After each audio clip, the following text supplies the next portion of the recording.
आदाब नमस्कार, आप देख रहे हैं बिजनौर सुपर न्यूज, सच्ची खबर हक के साथ। खबर आ रही उत्तर प्रदेश के जनपद बिजनौर से, जहां आज सीएम योगी आदित्यनाथ का हेलीकॉप्टर बिजनौर पहुंचा तो लोगों में खुशी की लहर दौड़ गई, जहां उन्होंने एक कार्यक्रम को संबोधित किया।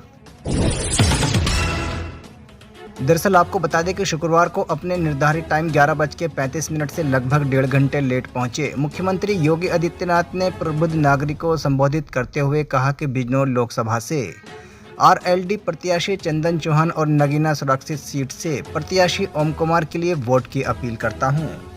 मुख्यमंत्री योगी आदित्यनाथ ने महात्मा विदुरकुटी की धरती पर नमन करते हुए कहा कि अब की बार बिजनौर लोकसभा के प्रत्याशी चंदन चौहान के सिर पर चंदन जरूर लगना चाहिए। ओम कुमार जो कि नगीना लोकसभा सीट से लोकसभा के प्रत्याशी हैं, लगातार ये जनता के बीच में रहते हैं। आप उन्हें अपना वोट देकर जिताने का काम करें। अभी नामांकन की प्रक्रिया समापन हुई है। मुख्यमंत्री ने लोगों को संबोधित करते हुए कहा कि जब मैं बिजनौर को देखता हूं तो मुझे ऐसा लगता है कि जो बिजनौर के साथ न्याय होना चाहिए था वो अभी तक नहीं हुआ है। पहले लोग ये सोचते थे कि जो मुख्यमंत्री यहाँ पर आएगा वो दोबारा मुख्यमंत्री नहीं बन पाएगा। इसके बावजूद भी मैं यहाँ आया हूँ और यहाँ पर विदुरकुटी जाकर वहाँ मंदिर के दर्शन भी किए हैं। बिजनौर जनपद में मैंने देखा है कि यहाँ बहुत संभावनाएं हैं, जिससे कि यहाँ की जनता के हित में हमारे जनप्रतिनिधि जो भी प्रस्ताव लाते हैं हम उन्हें उस पर काम किया करते हैं। जब हमें मेडिकल कॉलेज के लिए कहा गया तो हमने तुरंत यहाँ पर मेडिकल कॉलेज देने का काम किया। बिजनौर सिर्फ बिजनौर नहीं बल्कि बिजनौर एक ऐतिहासिक भूमि है। मुख्यमंत्री ने कहा कि मैं इसलिए महात्मा विदुरकुटी के नाम पर इस मेडिकल कॉलेज का नाम रखा है और ये मेडिकल कॉलेज बनकर अब तैयार हो चुका है। मैं आपसे कहना चाहता हूं कि आपके यहां पहले चरण में मतदान है। पहले आप मतदान करना, उसके बाद अन्य लोगों को भी मतदान करने के लिए जागरूक करना। मुख्यमंत्री योगी आदित्यनाथ ने कहा कि चौधरी चरण सिंह को पहले ही भारत रत्न मिलना चाहिए था, लेकिन प्रधानमंत्री की अगुवाई में पहली बार सरकार ने चौधरी चरण सिंह के सम्मान में किसानों के नेता चौधरी चरण सिंह को भारत रत्न देने का काम किया है। आज एमएसपी से ज्यादा किसानों को धान का मूल्य मिल रहा है। देखिए बिजनौर से शरीफ मलिक की खास रिपोर्ट। बिजनौर की जब हम बात करते हैं तो बिजनौर केवल बिजनौर नहीं है, यह भारत के इतिहास की भूमि है। भारत की पहचान इस बिजनौर जनपद से बनती है।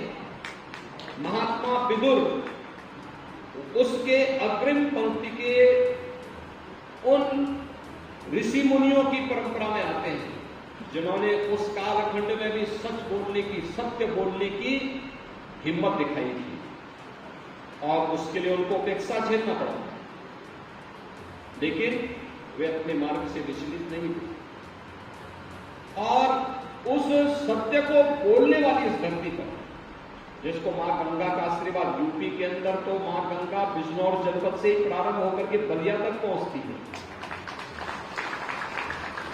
देश के अंदर मां गंगा का सर्वाधिक आशीर्वाद हमारे प्रदेश उत्तर प्रदेश को प्राप्त होता है और उत्तर प्रदेश को जो आशीर्वाद प्राप्त होता है, इसीलिए हमने कहा महात्मा विदुर के नाम पे मेडिकल कॉलेज बनना चाहिए और आज मैं आपको बधाई दूंगा कि आपका मेडिकल कॉलेज बनकर के तैयार हो चुका है। याद करिए, आपका वोट हमने लोगों के साथ में जाता था तो बिजनौर अपनी पहचान के लिए मोहताज होता है। आपका वोट सही दिशा में गया तो विरासत भी और विकास का भी एक बेहतरीन उदाहरण महात्मा विदुर मेडिकल कॉलेज के रूप में बिजनौर राज्य को प्राप्त हो गया। यानी हर एक स्तर पर कैसे परिवर्तन देखने को मिला है, यह आज हम सब यहां पर देख सकते हैं। यानी एक वोट की कीमत क्या होती है? गलत हाथों में वह वोट जाता है तो अराजकता फैलती है और सही दिशा में जाता है, सही पार्टी को जाता है तो वह देश को एक नई ऊंचाई की ओर लेकर के आपकी आस्था का सम्मान कर सकता है। आप मुझे बताइए कि अगर मोदी जी के नेतृत्व में सरकार नहीं होती और केंद्र और राज्य में सरकार नहीं होती तो क्या अयोध्या में रामलला का भव्य मंदिर का निर्माण हो पाया होता? क्या आप मुझे बताओ, मोदी जी प्रधानमंत्री हैं तो देखो उत्तर प्रदेश का गौरव भी किस रूप में बढ़ता। अभी चौधरी साहब को भारत रत्न के सम्मान से सम्मानित किया गया। चौधरी साहब को ये सम्मान बहुत पहले मिल जाना चाहिए था, बहुत पहले मिल जाना चाहिए था। भारत की नब्ज को अगर भारत के किसी राजनेता ने उस कालखंड में सही तरीके से पहचाना था तो वह नाम था चौधरी चरण सिंह जी का,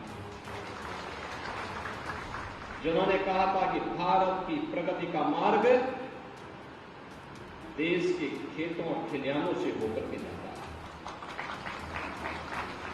अन्नदाता किसान, जिस देश में 70 से लेकर 75% आबादी खेती बाड़ी पर निर्भर करती हो, वो किसान सरकार के एजेंडे का हिस्सा नहीं था। और पहली बार हुआ कि प्रधानमंत्री मोदी जी ने चौधरी साहब के सपने को साकार करने के लिए अपने एजेंडे का हिस्सा, शासन के एजेंडे का हिस्सा अन्नदाता किसानों को बनाया। दोस्तों, हमारे साथ जुड़े रहने के लिए बेल आइकन पर क्लिक करके चैनल को सब्सक्राइब करें, वे नोटिफिकेशन दबाना ना भूलें।